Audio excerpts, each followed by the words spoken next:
5 years. It's strange how long that can feel when every minute of it is spent chasing a future that was never really yours to claim. My name is Marcus Hale, and for what feels like a lifetime, my world rotated around a single mission: to help my wife, Sienna, achieve her dreams. It wasn't just something I said at the altar, it was a promise that wove itself into every muscle ache, every sleepless night, every silent prayer said behind the wheel of that beat-up delivery van. I would start my mornings before the sun cracked the sky, stacking pallets in freezing warehouses where the forklifts beeped endlessly, then clock out just long enough to grab a stale sandwich and start my evening shift delivering packages. Amazon, groceries, pizza, you name it. I dropped it off with a tired smile that barely masked how close I was to crumbling. Every time I stumbled through the door at 3 a.m., Sienna would be there in our tiny apartment, curled up on the couch with her nursing textbook scattered like a fan around her. She would blink up at me, exhaustion matching mine, and whisper, "Just a little longer, baby." I lived for those words, kissed her forehead, tucked a blanket around her, and told myself that love was measured in sacrifices, not in comfort. I watched her grind too, studying through migraines, pulling all-nighters before exams, fighting the gnawing fear that she wasn't good enough. And God help me, I admired her for it. I didn't see the warning signs, not really. I chalked up the distance between us to stress.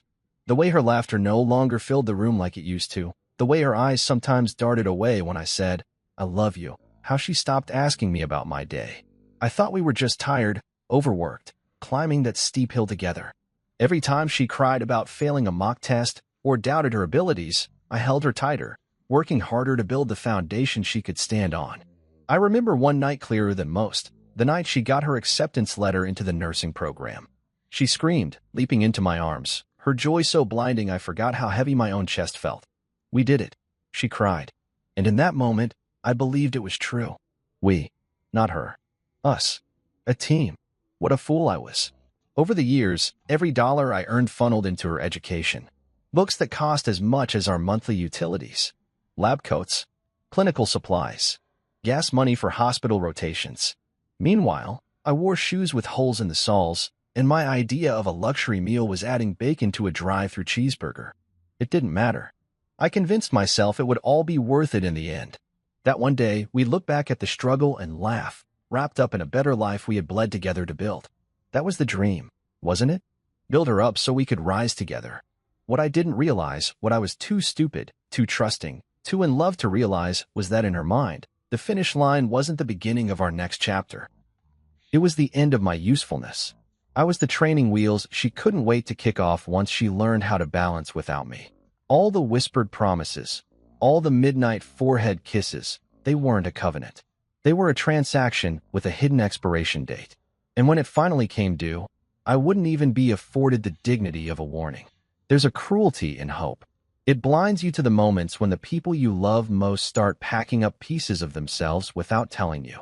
You stand there smiling like a fool, holding out your heart like an offering, never noticing that their hands are already too full with new dreams you no longer fit inside.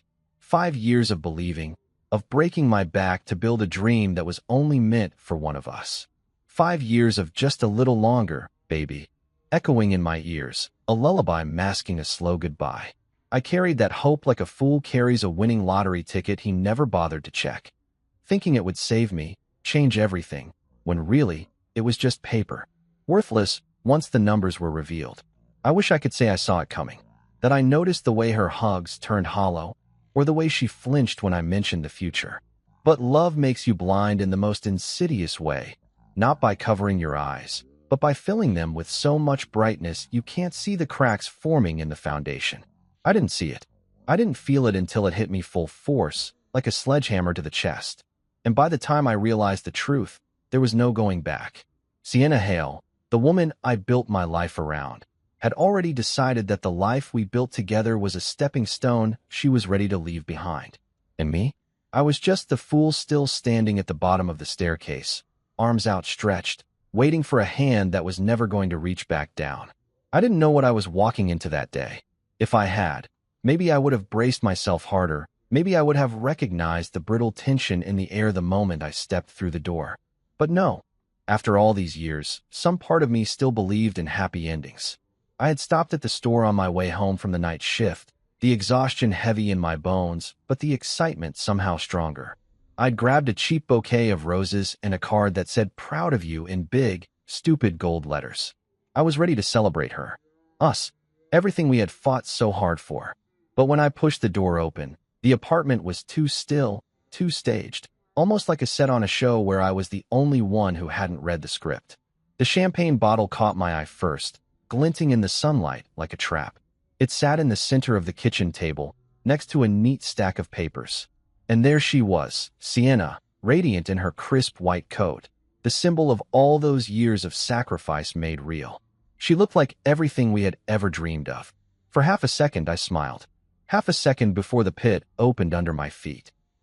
She turned, her expression shining with something that wasn't joy. It was freedom. A wild, untamed relief that had nothing to do with me. "You made it," she said lightly, picking up the champagne and popping the cork with an ease that made my stomach twist. Foam spilled over the edge, and she giggled, pouring 2 glasses without even looking at me. I set the flowers down stupidly on the counter. They looked pathetic there, bright and desperate and out of place in a room that no longer belonged to me. I reached for the papers, my fingers trembling slightly, my heart hammering a warning I didn't yet have the courage to heed. I didn't need to read the title. I knew instantly. Divorce agreement. Property division. No kids, no assets except the battered truck and the worn furniture we bought secondhand when we were broke and stupid and wildly in love.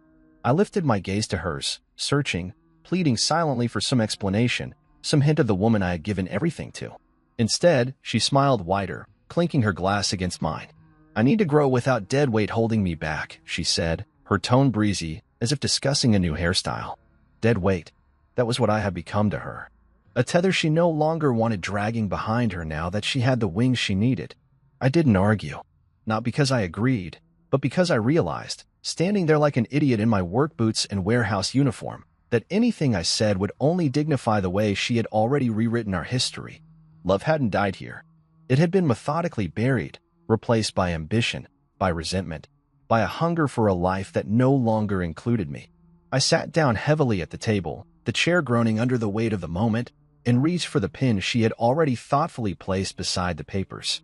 My hand hovered for a second where I thought about fighting, about begging her to remember the nights we slept on an air mattress because we couldn't afford a bed frame, about the nights I came home with frostbitten fingers just to put gas in her car so she could make it to her clinicals, about all the invisible ways I had built a world around her. But what good would it do? She had already decided I didn't belong in the life she had fought for. So I signed. No hesitation, no dramatic pause for effect. Just the quick, brutal scratch of pen on paper. Behind me, I heard laughter, a soft, mocking giggle that made my skin crawl. I turned slightly to see Rachel, Sienna's best friend, leaning against the kitchen doorway with a glass of champagne in hand, her smirk barely disguised. She didn't even try to hide her satisfaction. I realized then that this wasn't a private betrayal, it was a celebration, a liberation. The two of them, giddy with the idea of a future without me cluttering up the picture. I pushed the signed papers toward Sienna and stood up. The chair scraped loudly against the floor, a sharp, ugly sound that felt too fitting for the moment. She didn't say thank you, didn't say sorry, just picked up the papers, glanced at my signature, and nodded approvingly, as if I had just completed one final chore before being dismissed. I walked to the door on legs that felt strangely detached from my body, numb and slow. I didn't look back. I didn't give them the satisfaction of seeing whatever emotion might have leaked through the cracks. Not anger, not sadness. Nothing. Let them laugh. Let them toast. Outside, the world was achingly normal. Birds chirped. A neighbor washed his car. Somewhere, a lawnmower bust. The sun was too bright, too oblivious to the shattering that had just occurred behind that door. I climbed into my old pickup, my hands gripping the steering wheel until my knuckles turned white. For a long moment, I just sat there, staring straight ahead, trying to remember how to breathe without her. 5 years ago, I had vowed to build a life around her. I had spent every waking moment stacking stone after stone, brick after brick, constructing a dream that she could stand tall within. And today, with a few strokes of a pen and a bottle of champagne, she had bulldozed it all to the ground. Not with rage or cruelty, but with something colder, indifference. I shifted the truck into gear and pulled away from the curb, the tires crunching over loose gravel. I didn't cry. I didn't rage. I just drove, 1 mile at a time, away from the life I had built, away from the woman who no longer needed me. Somewhere deep down, a tiny, broken voice whispered that maybe this wasn't the end. Maybe it was the beginning. But in that moment, it didn't feel like it. In that moment, it felt like all I had left were ashes. The night air clung to my skin like a second, colder layer as I packed my life into the back of my battered blue pickup. There wasn't much to load. Some clothes, a few tools, an old coffee maker with a cracked handle, and a box of memories I couldn't yet bring myself to throw away. The same memories that felt like a weight chained to my chest. I moved quietly, methodically, as if making too much noise might give someone the chance to talk me out of leaving. But no one came out. No one stopped me. The apartment that had once been our sanctuary now loomed behind me, windows glowing warmly like a cruel joke. I didn't expect Sienna to come outside. I guess some stubborn, wounded part of me hoped she might. That maybe she'd stand on the porch, arms crossed in that way she used to when we fought, daring me to stay, daring me to care enough to fight back. But the doorway stayed empty. The only figure that appeared was her mother, Carla. She leaned against the porch post, a full glass of wine swirling lazily in her hand. She wore a smirk like armor, watching me like a cat watches a trapped mouse. I didn't give her the satisfaction of meeting her gaze. Didn't flinch when she raised the glass in a mocking toast as I loaded the last of my things. Her contempt didn't hurt nearly as much as Sienna's indifference. The engine of my truck coughed to life, a rough, defiant sound in the stillness of the night. I slammed the door shut, the echo bouncing off the nearby houses, and for the first time in years, there was no one waiting behind a window to see if I made it home safe. I was alone, completely, undeniably alone. I gripped the steering wheel until my knuckles ached and dared one last glance into the rearview mirror. That's when I saw her, Sienna, standing inside the living room, visible through the thin curtain. She wasn't crying. She wasn't even looking in my direction. She was laughing, tossing her graduation cap in the air like she had just won a game I never realized we were playing. The sight punched the air out of my lungs harder than any physical blow ever could. I swallowed the sharp ache in my throat, shifted the truck into reverse, and backed out of the driveway without looking back again. I didn't peel out. I didn't slam the brakes for dramatic effect. I simply left. I drove slow, deliberate, every mile putting more distance between the man who had begged for scraps of love and the man I was about to become. My phone buzzed on the passenger seat, lighting up with Jasper's name. My brother, always loyal, always ready to charge into battle for me, even when I didn't ask. I let it ring, let it go to voicemail. He had called 3 times already today, his voice getting more desperate each time. Marcus, don't do this, man. She's just scared. She doesn't mean it. You guys can fix this. But there was no fixing something that had been broken quietly over years, with every dismissive glance, every forgotten promise, every whispered, just a little longer, that had slowly rotted away what we once were. No, I was done fighting for someone who had so clearly stopped fighting for me. Done bleeding for a love that had turned into a transaction she could terminate when it no longer served her. I silenced the phone, shoving it deep into the glove compartment where its pleading buzz would be nothing more than a faint, distant memory. The farther I drove, the lighter I felt, an unfamiliar, almost terrifying sensation. Like I had been carrying a boulder on my back for so long that standing upright again felt wrong, unnatural. I didn't have a plan. No job lined up. No new place to stay. I had a few $1,000s in the bank, a battered pickup, and the clothes on my back. That's it. But for the first time in a long time, I also had something Sienna could never again take from me, my freedom. Somewhere beyond the horizon, there had to be a life not built on sacrifice alone, a life that didn't require me to shrink smaller and smaller just to fit into someone else's dream. I drove until the familiar landmarks disappeared, until the city lights faded into a blanket of stars I hadn't seen in years, until the ache in my chest dulled into something manageable. I didn't know exactly where I was heading. I just knew it had to be somewhere Sienna's memory couldn't reach. Somewhere I could be just Marcus, not Marcus the delivery guy, Marcus the night manager, Marcus the husband who wasn't enough. Just Marcus. Around dawn, I pulled over on the side of a quiet country road. The fields stretched out endlessly on either side, the mist curling around the low hills like lazy ghosts. I killed the engine and sat there for a moment, breathing in the silence, letting it settle into the empty spaces Sienna had left behind. I opened the glove compartment and pulled out my phone again. One last check. No new messages. No frantic apology. No sudden realization of regret. And somehow, that made it easier. I deleted her number, the final cut of a thread I had clung to long after it had frayed beyond repair. Then I dropped the phone back in the glove box, closed it with a soft click, and leaned back against the worn seat. I didn't cry. The tears had dried up somewhere between the sound of Rachel's laughter and the sight of Sienna's cap flying through the air. What was left wasn't sadness. It wasn't even anger. It was something colder, something sharper. Resolve. I was done being the man who stayed. Done being the man who waited. From this moment forward, every mile, every hour, every breath would be mine. And as the sun rose slowly over the empty fields, painting the sky with the soft golds and pinks of a new day, I realized something else. I wasn't lost. I was finally free. Ashwood Creek wasn't on any of the maps that mattered. If you blinked driving through it, you'd miss the cracked welcome sign and the two narrow streets that made up its town center. And that was exactly why I chose it. I needed a place forgotten by ambition, a place that didn't demand explanations or apologies. The day I rolled into Ashwood, my pickup sputtering like it shared my exhaustion, I knew I'd found what I was looking for. It wasn't much to look at. Rows of aging brick buildings, a gas station with one working pump, and a diner with a peeling sign that simply said, Gus's. I parked in front of the diner mostly because I didn't know where else to go. My stomach gnawed at me, empty after a long, restless night of driving. When I stepped inside, the place smelled like strong coffee, bacon grease, and something sweeter underneath it all, maybe hope. A few old-timers hunched over their breakfasts, boots tapping rhythmically against the scuffed linoleum floor. The woman behind the counter gave me a once-over and a small nod, like she'd seen my kind before, the kind running from something they didn't want to talk about. I slid into a booth near the window. The vinyl seat stuck to my jeans, the early morning sun slicing across the table.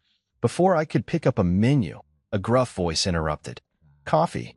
I looked up to find Gus himself, a thick-set man with a shock of gray hair, arms like tree trunks, and a no-nonsense stare that pinned me to the spot. I nodded mutely. He poured without waiting for a response, the dark liquid steaming between us. You new around here? He asked, setting the pot down with a thunk. Passing through, I lied, even though some part of me knew I had no intention of moving on. Gus grunted, unimpressed. He slid a plate of bacon and eggs in front of me without asking what I wanted, then walked away. I stared at the food, my throat tightening unexpectedly. It had been a long time since someone gave me something without asking for anything in return. Days blurred into weeks after that first meal. I found work almost immediately. A guy named Vernon ran a construction crew that always needed strong backs willing to sweat under the sun. It was hard, brutal work, hauling cinder blocks, mixing concrete by hand, hammering in nails until my arms felt like jelly, but it was honest. I didn't mind the blisters or the way my muscles screamed at night. Pain felt good, tangible, unlike the ache Sienna left behind, which was all sharp edges and no place to touch. At night, when the work boots came off and the ache set in, I found myself drifting back to Gus's diner. It wasn't fancy, just a few chipped mugs, a jukebox that only played half the songs right, and a counter that leaned slightly to one side, but it became a kind of refuge. Gus wasn't the talkative type, but he had a way of saying exactly what needed to be said in as few words as possible. Like the night he tossed me a set of keys without warning. Studio apartment upstairs, he said, jerking his thumb toward a narrow staircase by the kitchen. It's empty. Cheap rent if you don't mind fixing a few things yourself. I didn't even hesitate. I needed a place. I needed a beginning. The studio was barely bigger than a storage closet, one room with a mattress on the floor, a battered dresser, and a tiny bathroom with a leaking faucet. But it was mine. No ghosts in the walls. No memories bleeding from the floorboards. Just 4 blank walls and the raw material of a new life waiting to be shaped. Gus and I struck an unspoken agreement. I helped out around the diner when I wasn't on a construction site, fixing leaky pipes, repairing broken stools, cleaning out the grease traps nobody else wanted to touch. In return, Gus paid me under the table and kept the coffee flowing. More than once, he caught me working late into the night, grease smeared across my arms, the soft sounds of country music humming from the jukebox. You ain't broken, son, he said one evening, handing me a beer and leaning against the counter. You're just unappreciated. There's a difference. I stared at him, not sure if I should laugh or cry. I settled for nodding. Maybe he was right. Maybe being left behind wasn't the same as being worthless. Maybe it was just the wrong people who didn't know how to value what they had. Slowly, painfully, I started stitching myself back together. Not with grand declarations or flashy new beginnings. With small, steady steps. Fixing the squeaky diner door. Rebuilding an old motorcycle I bought off a guy for $200. Watching the sun rise over Ashwood Creek's endless fields. Breathing in air that didn't feel heavy with failure. I didn't tell anyone from my old life where I was. Not Jasper. Not my parents. Definitely not Sienna. It wasn't about punishing them or proving a point. It was about preserving the fragile, growing thing inside me. The part that believed I could be more than the man left holding the empty promises of a life that was never meant to last. One night, after the diner had closed and the stars had spilled across the sky in a thick blanket, I sat on the roof above my studio, legs dangling over the edge. The cool breeze kissed my skin, and for the first time in what felt like forever, I didn't feel like I was running. I felt like I was standing still. Whole. Healing. Ashwood Creek didn't care who I used to be. It didn't demand explanations or penance. It just existed, quiet, steady, real. And maybe that was all I needed right now. A place to exist without pretending.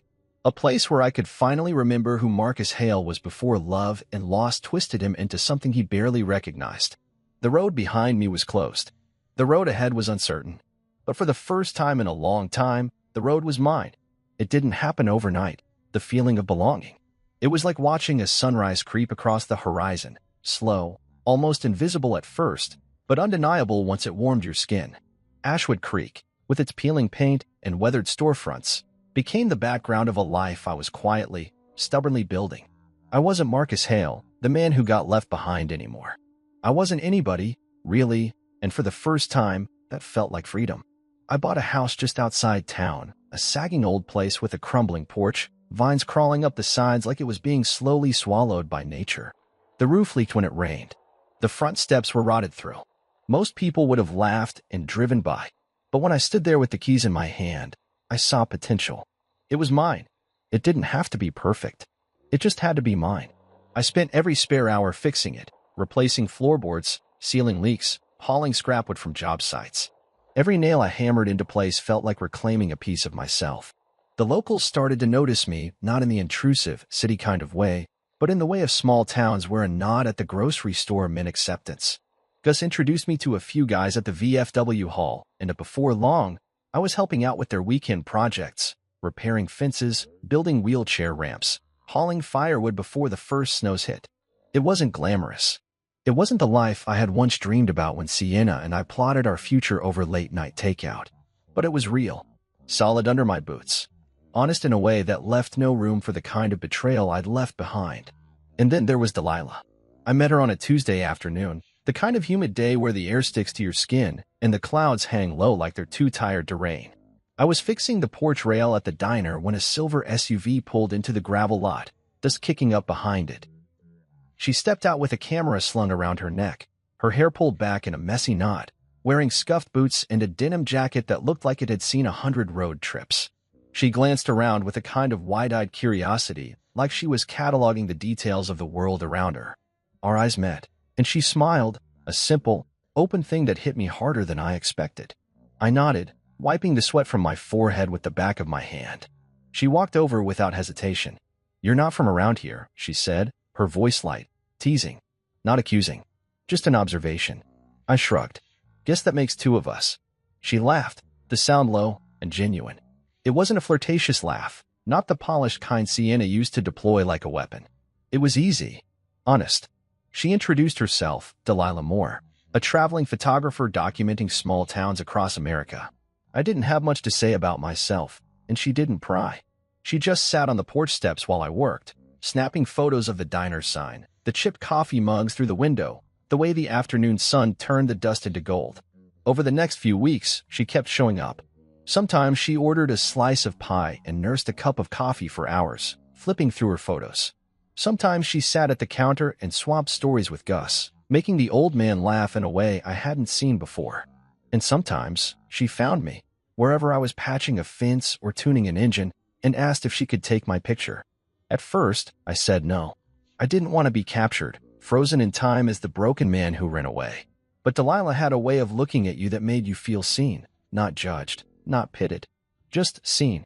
One day, I relented.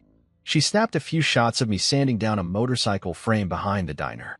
I expected to hate them, expected to see the ghost of who I used to be. But when she showed them to me, I didn't see a broken man.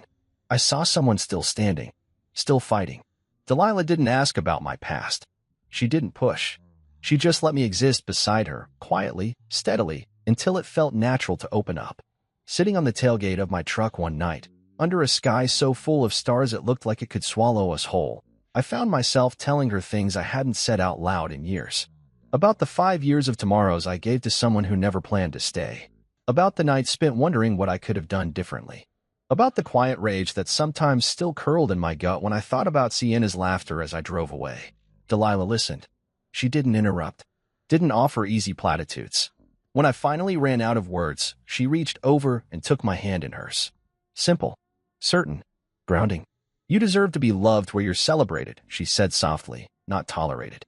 The words hit something raw and aching deep inside me. I didn't realize how badly I needed to hear them until that moment. How much I had twisted myself over the years, trying to be small enough, patient enough, good enough for someone who had already decided I wasn't what she wanted. With Delilah, there was no tightrope to walk, no invisible test to pass. I could just be. For the first time in a decade, I believed it might be possible.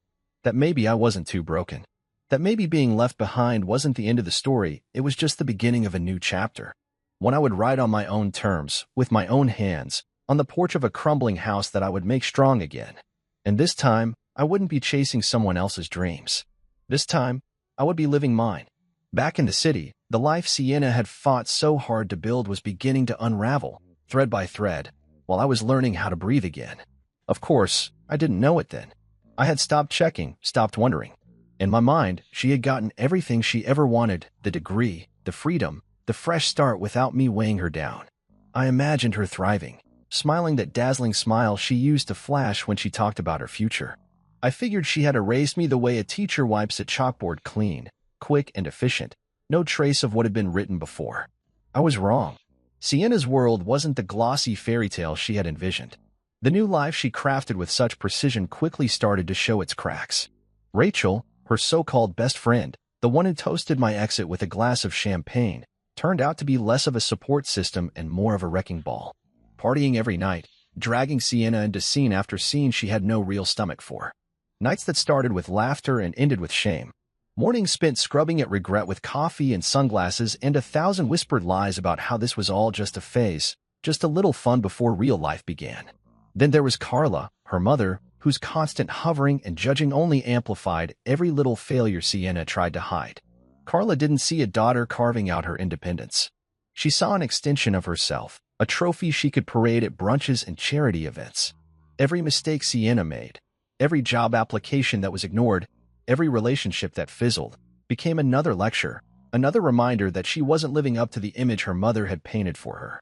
The applause Sienna had craved so desperately started sounding hollow when it came with conditions and criticism buried underneath the praise. Even the job she finally landed wasn't what she imagined. Nursing, once her dream, turned into 12-hour shifts of thankless patients, arrogant doctors, and endless paperwork. The scrubs weren't glamorous. The pay wasn't life-changing. The reality didn't match the fantasy she had sacrificed so much for. She watched other nurses smile when they clocked out and realized she couldn't remember the last time she felt joy. Not real joy. The kind that bubbles up from somewhere deep and pure. Her days blurred into a cycle of exhaustion and resentment, and the pride she had worn on graduation day dulled under the weight of repetition and loneliness.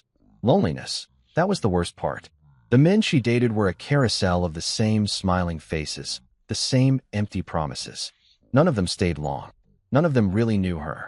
Not the way I had known her, back when she was still the girl who cried over bad grades and dreamed of saving lives. She traded gold for glitter, and when the glitter blew away in the wind, she was left standing in the ashes, wondering when everything had gone so wrong. One night, rummaging through a drawer she hadn't touched in years, she found an old photo. It was us, standing in front of the apartment on the day we signed the lease, beaming like idiots, holding a set of keys between us like it was Excalibur. I had one arm slung around her shoulders, and she was laughing, a real, unguarded laugh that crinkled her nose and made her eyes shine. The sight of it hit her like a freight train. For the first time in a long time, she sat down and really looked at it. Not the surface, but the layers underneath. She remembered the man who worked 3 jobs so she could study. The man who kissed her knuckles before every exam and waited outside the hospital after clinical rotations with a thermos of hot chocolate. The man who believed in her when she didn't believe in herself. And slowly, horrifyingly, she realized she had thrown it away. Not for a better life. Not for happiness. But for an illusion. She had mistaken ambition for fulfillment, freedom for happiness. And in the process, she had betrayed the only person who had ever truly stood beside her without asking for anything in return. That night, surrounded by empty wine glasses and unopened mail, she cried harder than she ever had before. She wasn't crying for the life she thought she lost. She was crying for the man she had left standing at the door with a heart full of loyalty and a bouquet of crushed roses. For the first time, she wasn't angry at me. She wasn't resentful. She was ashamed. But shame is a funny thing. It doesn't come with a clear path to redemption. It festers. It eats away at your sleep, your smile, your reflection in the mirror. It makes you do desperate things, like pick up your phone and scroll through old numbers, praying you hadn't deleted the one person you swore you'd never need again. Sienna realized too late that love like mine didn't come around twice. That sometimes, when you burn a bridge, you don't just lose the path back. You lose the right to even look across the river. Meanwhile, back in Ashwood Creek, I was living my quiet life, unaware of the storm gathering on the horizon. I wasn't spending my nights mourning what I lost anymore. I wasn't chasing ghosts. I was building something real, with my hands, with my heart. I was learning that sometimes survival isn't about holding on. It's about letting go. And in letting go, I was finding pieces of myself I thought had been buried forever. I wasn't the man who staggered out of that apartment with his world in boxes. I was someone new, someone stronger, someone Sienna wouldn't recognize even if she tried. And soon enough, she would try. It started with a ripple, not a wave. A few missed calls. A handful of emails I didn't recognize. At first, I thought little of it. Ashwood Creek wasn't the kind of place that attracted strangers, and I was careful about who I gave my number to. The messages weren't direct. No names, no explanations, just a series of vague attempts to reach me. I ignored them all. I had learned the hard way that sometimes silence was the only defense you needed. What I didn't know, what I couldn't have known then, was that a search had begun. Somewhere in that polished apartment back in the city, Sienna had realized I wasn't just waiting around for her to come back. I wasn't sitting by the window, pining for the woman who had used me as a stepping stone. I was gone, really gone, and it rattled her more than she expected. The first person she tried to reach was Jasper. My brother had always been easier to find than I was, and if anyone knew where I had disappeared to, it would have been him. But Sienna was a few years too late. Jasper had moved to California, chasing his own dreams, far from the wreckage I left behind. When she called, he didn't answer. When she texted, he replied with 2 words, "Not my problem." It didn't take her long to figure out that the usual ways of finding people, mutual friends, old neighbors, were dead ends. Most of the people who once knew me had either moved on or hadn't heard from me in years. I had made sure of that.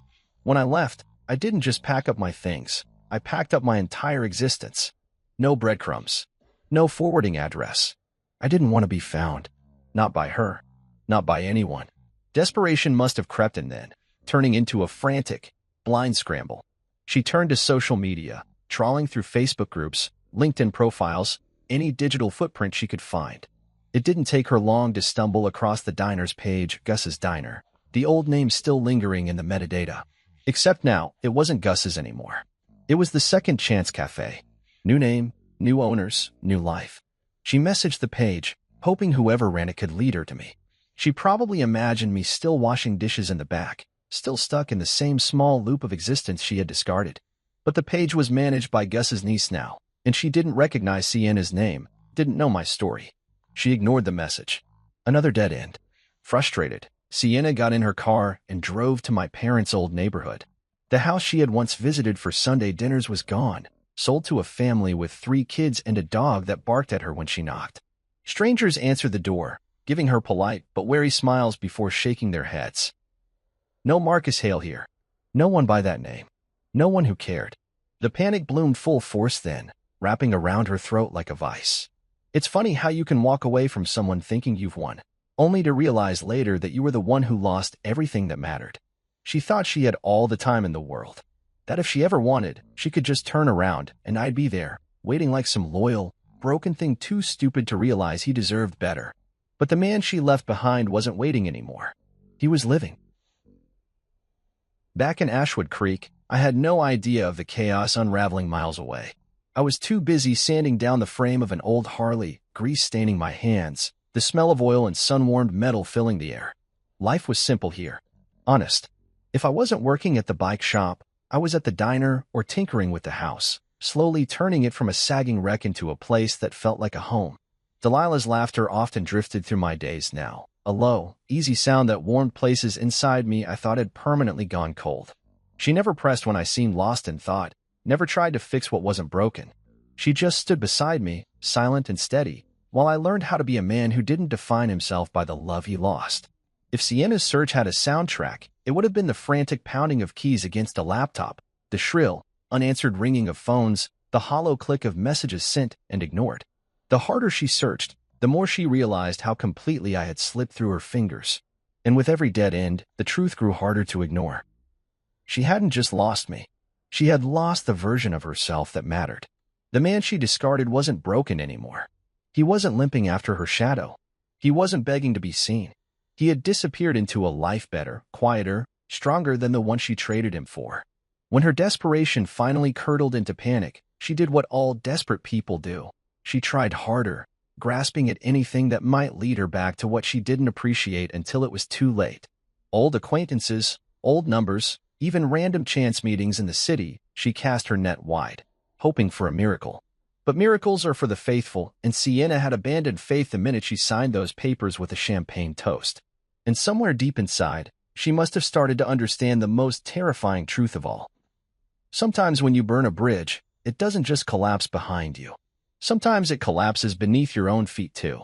Meanwhile, I lived each day without her ghost shadowing my steps, without her laughter haunting my dreams, without the weight of wondering when she would realize what she lost. I didn't know the storm was coming. I didn't know how close it already was. But even if I had, I wouldn't have flinched. Because when you build a life from ashes, you stop fearing the fire. The first thing I noticed that Thursday afternoon was the rain. It came down hard and fast, drumming against the roof of the Second Chance Cafe with a steady, relentless rhythm. I had just finished a long shift at the bike shop. My hands still stained with oil, the ache of honest work settled deep in my bones. I didn't check my phone right away. I peeled off my damp jacket, shook the rain from my hair, and ordered a coffee at the counter from Marlene, Gus's niece, who gave me the same easy smile she always did.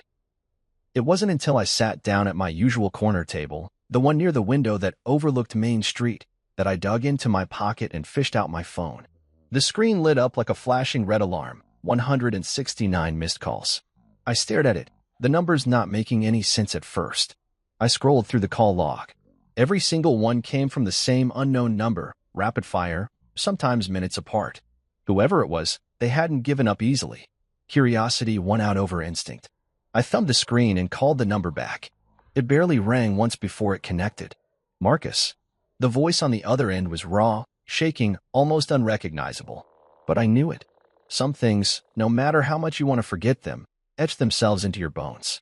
It was Sienna. For a second, I said nothing. Just sat there, the rain beating against the window, the hum of the diner around me fading into a low, distant murmur. She was sobbing, messy and loud, like the kind of crying that doesn't care who hears. She choked out, the words tumbling over each other. I made a mistake, Marcus. God, I made the biggest mistake of my life. I was stupid. I thought I knew what I wanted. Her voice cracked so hard I thought she might break in half through the phone. I need you. Please. I'll do whatever it takes. I can fix this. I can fix us. I leaned back in my chair, feeling strangely detached, like I was listening to a story about someone else's life. The desperation in her voice might have gutted me once. Months ago, maybe even weeks ago, I would have hung on every word, foolishly clinging to the hope that love could erase betrayal. But not now. Now I heard the truth buried beneath the begging, the panic of someone who realized too late that not all doors stay open forever. I didn't rush to answer. I let her fill the silence with more frantic words. Apologies. Promises. Memories she tried to string together into something that sounded like redemption. I listened. I owed her that much, maybe. Or maybe I didn't owe her a damn thing. When I finally spoke, my voice was calm, steady. No anger, no hatred, just the kind of quiet certainty that comes when you finally understand your own worth. I'm not the man you left behind anymore. The words hung there, suspended between us like a blade. I didn't elaborate. I didn't try to soften the blow. I didn't give her a roadmap back to me. Some journeys aren't meant to be retraced. There was a long, hollow pause on the other end of the line. I imagined her sitting in whatever apartment or car she was hiding in, the walls closing in around her, the realization sinking in that she couldn't just rewind the clock and erase the damage she had done. And then, before she could gather herself enough to say whatever she was about to say next, I hung up. It wasn't anger that made me do it. It was mercy. For her.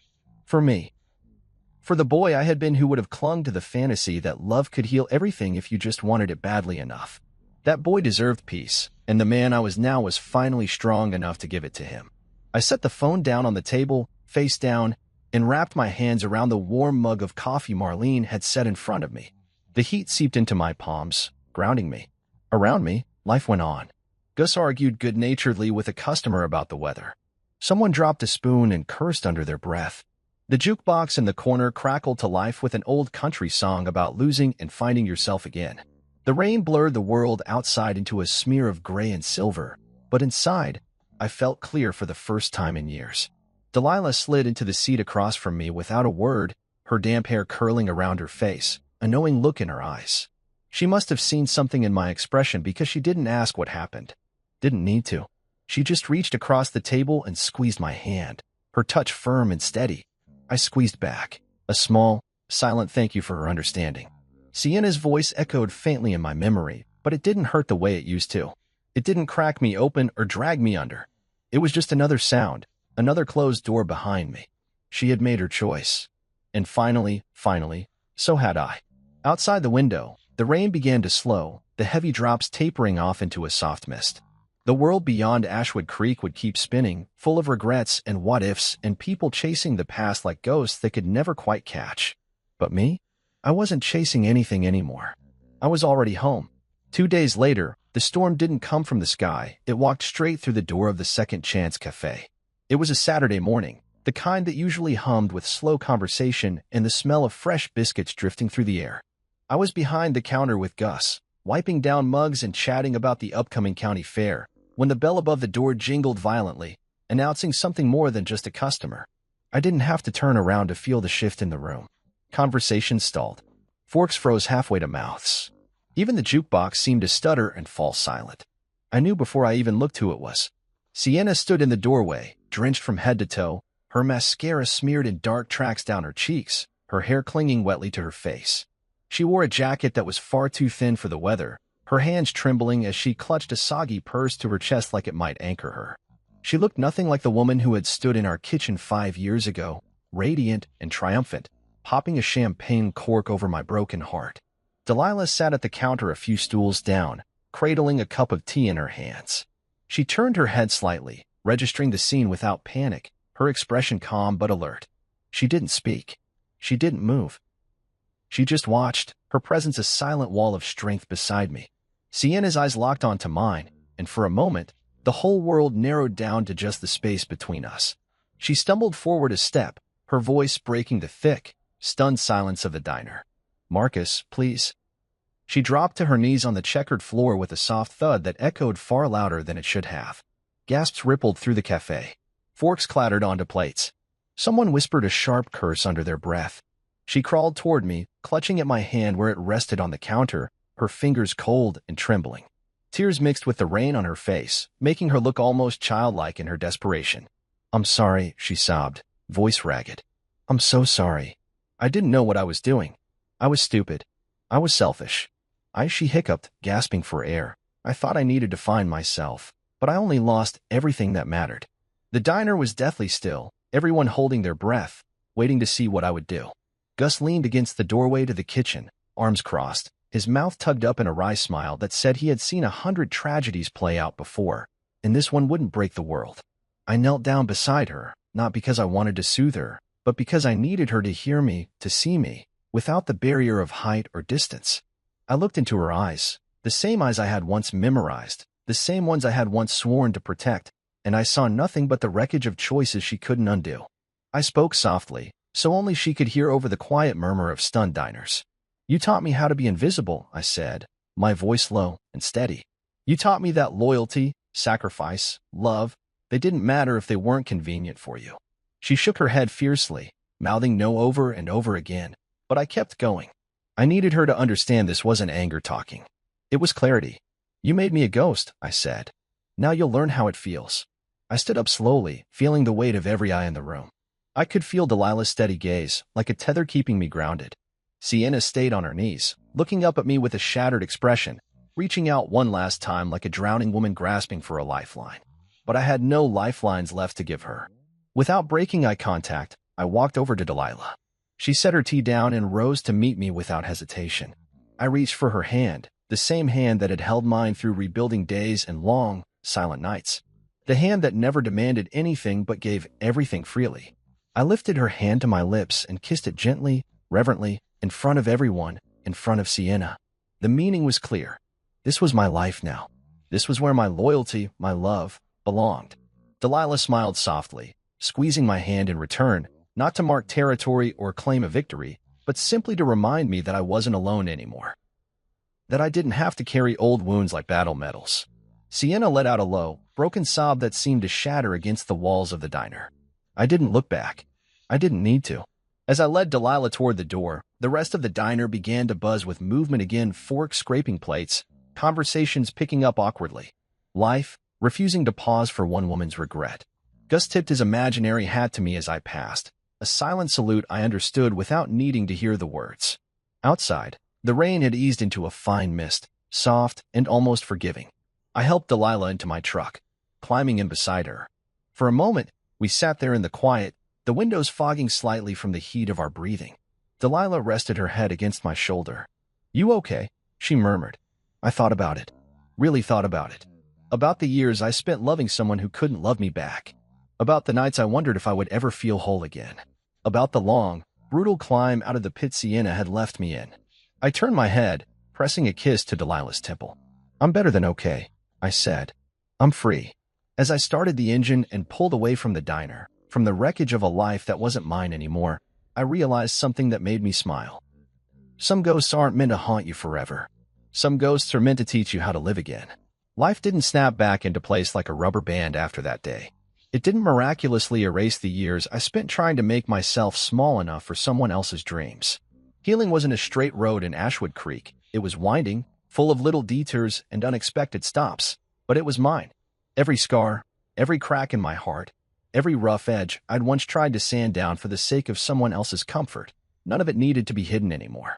Delilah and I built a life together the way a craftsman builds a house, not in a rush, not with cheap shortcuts, but with careful hands and a steady patience that neither of us had ever truly been given before. She didn't complete me. She didn't fill some missing piece. She walked beside me, and that was enough. We were two whole people who chose each other, day after day, without needing to be anyone but ourselves. The day we got married, we didn't rent a fancy venue or plan some extravagant ceremony. We stood beneath the sprawling oak tree behind the cafe, the one that had shaded so many quiet conversations and tired mornings. Gus officiated with a battered Bible in one hand and a mischievous twinkle in his eye, half reading, half making it up as he went along. The whole town showed up, Marlene from the diner, Vernon and his construction crew, even the mayor, who gave us a confused but heartfelt blessing between bites of barbecue. Delilah wore a simple dress, white cotton that fluttered around her legs in the breeze. I wore the only suit I owned, one Gus had insisted on pressing himself the night before. There were no bridesmaids, no groomsmen, no fancy flower arrangements. Just us, standing under that tree, promising each other not perfection, not fantasy, but the kind of love that grows in real soil with roots strong enough to weather any storm. When she said, "I do," it wasn't a performance. It wasn't a script rehearsed 100 times. It was a promise spoken with a quiet certainty that made my chest ache in the best way possible. When I slid the ring onto her finger, my hands didn't shake. They were steady, sure. I knew what I was giving, and I knew what I was receiving. Not a dream, not a lie, a life. Afterward, we danced barefoot on the grass, Gus playing old records on a cranky portable player that skipped every third song. Children ran between tables piled high with fried chicken, pies, and jugs of sweet tea. It wasn't the wedding I once imagined as a younger man, grand and polished and perfect. It was better. It was ours. I opened a motorcycle repair shop that summer, in a little brick building a few blocks from the cafe. It smelled like oil, metal, and hope. I spent my days rebuilding engines and mentoring young men from town who needed someone to believe in them the way Gus once believed in me. Kids with too much anger in their fists and too little guidance in their lives. I taught them how to use a wrench, how to respect a machine, how to take pride in something they built with their own hands. In the quiet hours between jobs, I sat on the front steps of the shop, sipping coffee, listening to the sound of the town breathing around me. I didn't need noise anymore. I didn't need constant motion. I had learned the beauty of a still life, of a simple life, of a life lived fully in the moments most people rush through. Every so often, I would catch a glimpse of Sienna's number flashing across my phone screen. No name, just the digits burned into my memory like a brand. I never answered. Never blocked it either. I didn't need to. Her calls weren't a threat. They were echoes, fading reminders of a life I had already buried with my own two hands. Sometimes, when the sun dipped low and painted the sky in bruised golds and deep blues, I thought about her. About the boy I used to be. About the man I had become. I didn't hate her anymore. I didn't pity her either. I simply understood something she never could. Some goodbyes are meant to last forever. Not because of anger. Not because of vengeance. Because letting go is an act of love too. Love for yourself. Love for the life that still waits beyond the ashes. Delilah would come sit beside me on the steps, her camera slung over her shoulder, the scent of wildflowers clinging to her skin. She'd lean her head against my shoulder and ask, without asking, if I was okay. And I always was. More than okay. I was free. I was home. I was finally, the man I was always meant to become. Under the open sky of Ashwood Creek, with calloused hands and a heart stitched back together one day at a time, I built something no one could take from me again. A life. A love. A forever that belonged to me.